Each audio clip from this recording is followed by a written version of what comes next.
एक बार ब्रह्मा जी ने कहा कि भागवत लिखने का अधिकारी कौन है।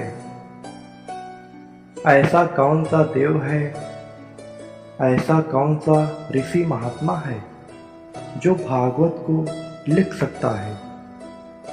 उस समय व्यास मुनि को अहंकार था कि मुझसे बड़ा ऋषि कोई नहीं है। उन्होंने हाथ खड़ा किया और कहा कि मैं लिख सकता हूँ। ब्रह्मा जी ने कहा कि क्या आप लिख सकते हैं। कहा हाँ, लिख सकता हूँ। तो उन्होंने कहा कि ठीक है, ये लो पेन, ये लो कागज, जाओ लिखो जाकर। अब लिखने की बारी आई तो उन्होंने ना तो किसी देवता का नाम लिया और ना ही किसी ऋषि का। उन्हें अपने आप पर अहंकार था। उन्होंने एक दो लाइन लिखी। जब बारी आई रासलीला की तो उन्होंने कहा कि ये कैसा भगवान है जो गोपियों के साथ रासलीला कर रहा है।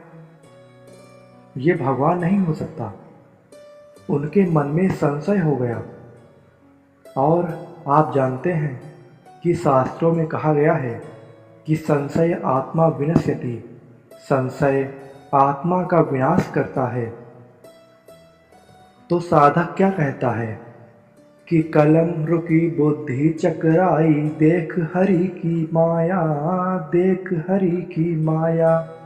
पंकज में से ब्रह्मा निकले, कड़ कड़ ब्रह्म समाया, कड़ कड़ ब्रह्म समाया। कभी हंसाने वाला तो कभी रुलाने वाला, बोलो वो कौन है। सब कुछ करता रहता फिर भी मौन है। उन्हें हर जगह ब्रह्मा दिखने लगे। व्यास जी ने कहा, ये कैसी माया है, मुझे आज क्या हो गया, मैं कुछ लिख क्यों नहीं पा रहा हूँ।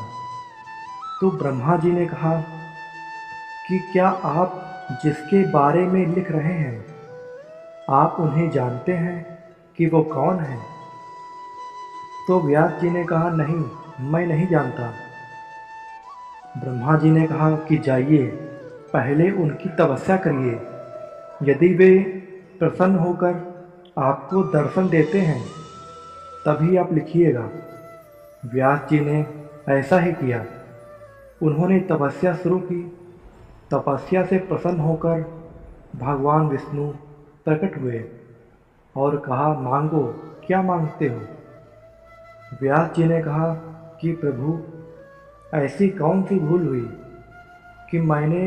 कि मुझसे कुछ लिखा ही नहीं गया, मैं लिख ही नहीं पाया। तो भगवान विष्णु जी ने कहा कि कोई शुभ काम करने से पहले भगवान गणेश का नाम लिया जाता है, आपने नहीं लिया। व्यास जी ने कहा, हे प्रभु, मैं आपकी माया को समझ गया। मैं आपको नहीं पहचान पाया कि आप ही भगवान हैं, आप ही सर्वश्रेष्ठ हैं, आप ही हर जगह समाये हुए हैं। भगवान विष्णु ने कहा कि ठीक है, अब आप लिख सकते हैं, लेकिन आप नहीं लिखेंगे। तो व्यास जी ने कहा, कौन लिखेगा। तो विष्णु भगवान ने कहा कि इसे भगवान गणेश जी लिखेंगे। तो जाइए, आप भगवान गणेश की तपस्या करिए। व्यास जी ने गणेश जी की तपस्या की। गणेश जी प्रसन्न होकर प्रकट हो गए और कहा कि मांगो व्यास, क्या मांगते हो। व्यास जी ने कहा, हे प्रभु, मुझसे बड़ी भूल हो गई, मैं भागवत नहीं लिख पाया, क्या आप मेरी मदद करेंगे। तो गणेश जी ने कहा, ठीक है, मैं आपकी मदद कर सकता हूँ, लेकिन एक मेरी शर्त है। व्यास जी ने कहा, कौन सी शर्त। तो उन्होंने कहा कि मैं लिखूँगा, लेकिन मैं तब तक लिखूँगा जब तक आप बोलते रहेंगे, और यदि आपने बोलना बंद कर दिया तो मैं भी लिखना बंद कर दूँगा। और ऐसा ही हुआ। व्यास जी बोलते गए, गणेश जी लिखते गए।